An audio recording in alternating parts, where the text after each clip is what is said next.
கொலுசு இதை கொடுத்து போன தேர்தலில் ஜெயிச்சிட்டார். இந்த தேர்தலில் மக்கள் போனா கேள்வி கேட்பாங்கன்னு அடுத்த மாவட்டத்துக்கு போயிட்டார். அதே போல நீங்க 2016ஆம் ஆண்டு திரு செந்தில் பாலாஜி அதிமுக இருந்தார். அப்போ இன்றைய முதலமைச்சர் இன்றைக்கு எதிர்கட்சி தலைவராக இருந்தார். இங்க கரூருக்கு வந்தார். எப்படியெல்லாம் பேசினார் தெரியுமில்ல? எப்படியெல்லாம் அந்த செந்தில் பாலாஜி வறுத்து எடுத்தார் தெரியுமில்ல? இன்றைக்கு என்ன சொல்றாரு?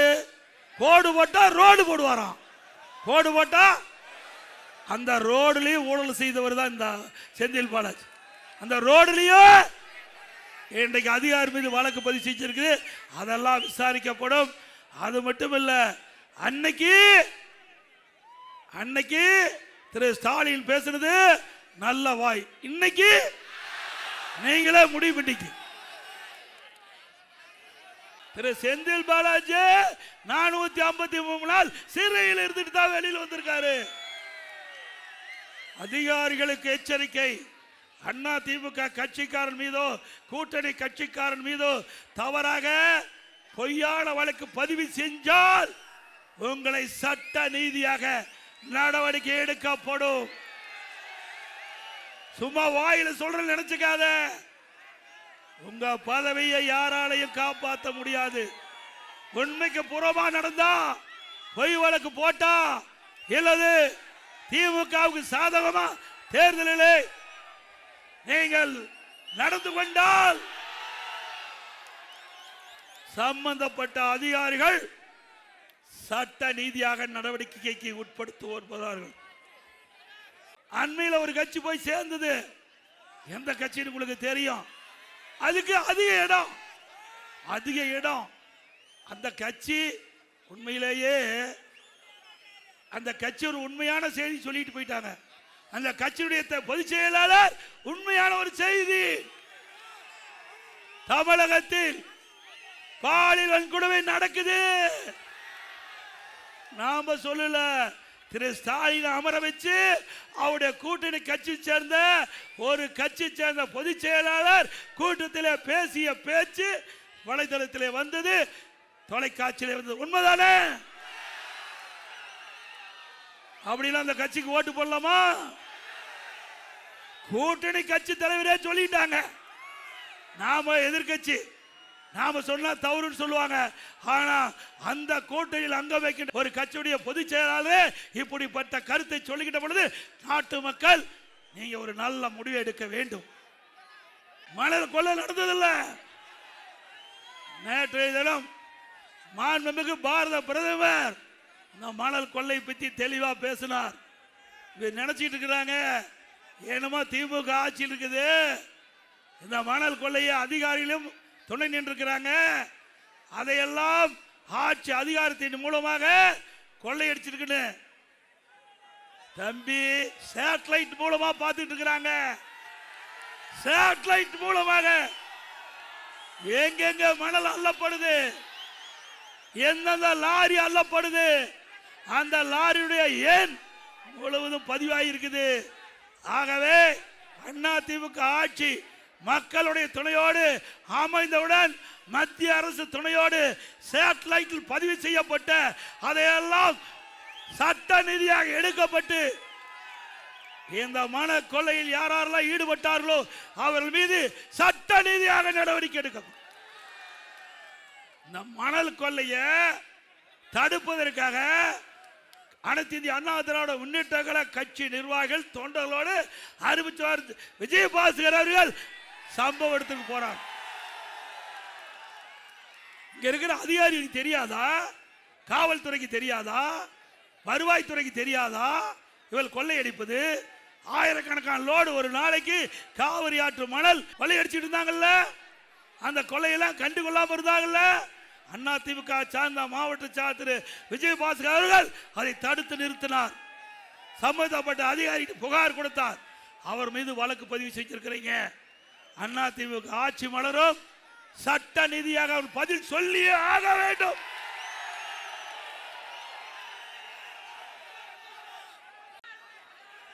இந்த கரூர் மாவட்டத்தை பொறுத்த வரைக்கும், அதுவும் குறிப்பா கரூர் சட்டமன்ற தொகுதி பொறுத்த வரைக்கும், கரூர் மாவட்டத்தை பொறுத்த வரைக்கும், கரூர் சட்டமன்றத்தை பொறுத்த வரைக்கும் தமிழ்நாட்டினுடைய ஜனநாயகத்திற்கும் பணநாயகத்திற்கும் நடக்கின்ற யுத்தம்.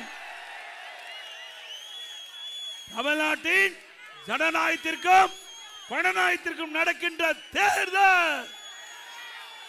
இந்த தேர்தலில் தமிழ்நாட்டுடைய ஜனநாயகம் தலைக்க வேண்டும், ஓங்க வேண்டும், மக்கள் சுதந்திரமாக வாழ வேண்டும். இதற்கு நீங்கள் இந்த தேர்தலை எடுக்கின்ற முடிவு சரியான முடிவாக இருக்க வேண்டும்.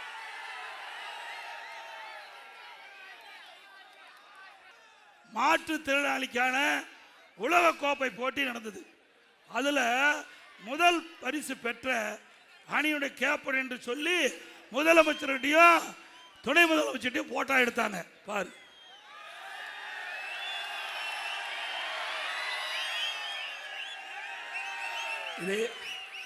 இதுல என்னன்னா, உலக கோப்பைக்கு போய் போட்டி போட்டு வென்றார்ல முதலமைச்சர்கிட்ட என்ன கோப்பை, முதலமைச்சர் எந்த கோப்பை காட்டுறாரு, அப்புறம் துணை முதலமைச்சர் எந்த கோப்பை காட்டுறாரு? அப்படின்னா பொய் தானே. இவரு வெளிநாட்டு போவதற்கு பாஸ்போர்ட் கூட எடுக்கல, வெளிநாடு போகல, உலக கோப்பை போட்டியில கலந்துக்கல. எப்படி பில்டப்? அடம் செய்யறதே செய்யறீங்க, ஒழுங்கா செய்யலாம் இல்ல? ரெண்டு பேருக்கு முதலமைச்சர்கிட்டையும் துணை முதலமைச்சர் ஒரே கோப்பை காட்டலாம் இல்ல? அதை கூட சரியாக செய்யாத திறமையற்ற அரசாங்கம் திமுக அரசாங்கம். எல்லாம் பில்டப், எல்லாம் போட்டோ ஷூட் போட வேண்டியது, பத்திரிகை ஊடகத்துக்கு அப்படியே வந்து போஸ்ட் கொடுக்கிறது, ஒரு அறிவிப்பு வெளியிடுறது. இப்படியே 5 வருஷம் ஓடி போச்சு, 5 ஆண்டு இப்படி ஓடி போய் விட்டது. விலைவாசி விண்ணை முட்டுக்கிட்ட அளவுக்கு உயர்ந்தாச்சு. அரிசி விலை 30 ரூபாய் ஏறி போச்சு. அதே மேல என்ன கடல் எண்ணெய் 60 ரூபா ஒரு கிலோ, பருப்பு ஒரு கிலோ 60 ரூபா, விலைவாசி உயர்ந்து போச்சு. இதை தடுத்து நிறுத்த இந்த அரசாங்கத்தில் எந்த முயற்சி எடுக்கல. ஏழை மக்கள் கடுமையா பாதிக்கிறாங்க. அப்படிப்பட்ட அரசாங்கம் தேவையா? போன தேர்தலில் போலி கொலுசு, போலி கொலுசு நம்முடைய பெண்களை ஏமாற்றி வெற்றி பெற்றுட்ட. இந்த முறை எத்தனை ஸ்வீட் பாக்ஸ் கொடுத்தாலும் வேலையாகாது, எத்தனை ஸ்வீட் பாக்ஸ் கொடுத்தாலும் வேலையாகாது. இந்த ஸ்வீட் பாக்ஸ் எல்லாம் உங்களது, அவரது அல்ல. உங்க ஸ்வீட் பாக்ஸ் பேக் பண்ணி கொடுக்கிறார், ஸ்வீட் பாக்ஸ் பேக் பண்ணி, அவ்வளவுதான் அவருடைய வேலை. ஏன்னா தேர்தல் விதிமுறை இருக்குது, அதனால சில மறைத்து பேசுறேன், புரிஞ்சுக்குங்க. இன்றைக்கு மறுமலர்ச்சி திராவிட முன்னேற்ற கழகம், அந்த கூட்டணியுடைய மூத்த தலைவர் திராவிட முன்னேற்ற கழகத்தோடு பேச்சுவார்த்தை நடத்திட்டு வெளியில் வரும்போது அவர் சொல்றார், அழுது கொண்டே சிரிக்கிறேன் என்று. அழுது கொண்டே. அப்படிப்பட்ட கூட்டணி திமுக தலைமையிலே அமைக்கப்பட்ட கூட்டணி. அவர் என்ன பாசத்தோட கூட்டணி வச்சிருக்கிறாங்க. நான் அப்பவே சொன்னேன், நாங்களாம் எதிர்கட்சி வரிசையில் உட்கார்ந்திருக்கிறோம்.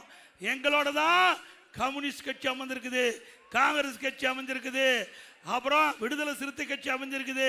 அப்பவே எடுத்து சொன்னோம், நீங்க மக்களுடைய குரலை ஒழிங்க, மக்களுக்கு இருக்கிற பிரச்சனையை சட்டமன்றத்தில் பேசுங்க.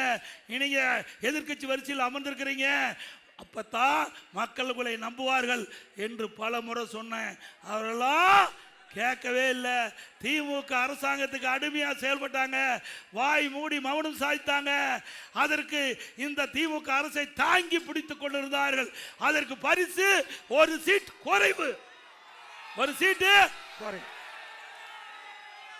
ஆடு மாடு தான் பட்டியல் அடைப்போம், ஆடு மாடு தான். ஆனா புதுசா கண்டுபிடிச்சிருக்காரு, மக்களையும் ஆடு மாடு மாதிரி ஆக்கிட்டார். மக்களையும் பட்டியல் கொண்டு அடைக்கிறான், பட்டியலை கொண்டு போய் அடைக்கிறான். நியாயமா? இதுக்கா ஜனநாயக நாடு? இப்படிப்பட்ட ஜனநாயக நாட்டில் இன்றைக்கு மக்களை கவர்ச்சிகரமா பேசி ஆடு மாடுகளை பட்டியலை அடைப்பதை போல பட்டியலை அடைக்கின்ற கட்சி நாட்டுக்கு தேவையா?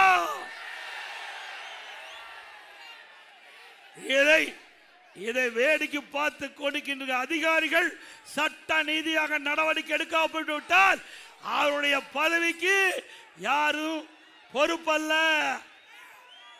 அவரெல்லாம் சட்டத்தை முன் நிறுத்தப்படுவார்கள். சட்ட நீதியாக நடவடிக்கை எடுக்கப்படும். இந்த திமுக கட்சி உங்களை காப்பாத்தாது. இங்க இருக்கிற செந்தில் பாலாஜி காப்பாற்ற மாட்டாரு. நாடாளுமன்ற தொகுதி வர நல்லா பாருங்க, அருமையான டைம். இன்றைக்கு பெண்களுக்கு 33% இடஒதுக்கீடு சட்டமன்றத்திலையும் நாடாளுமன்றத்திலையும்.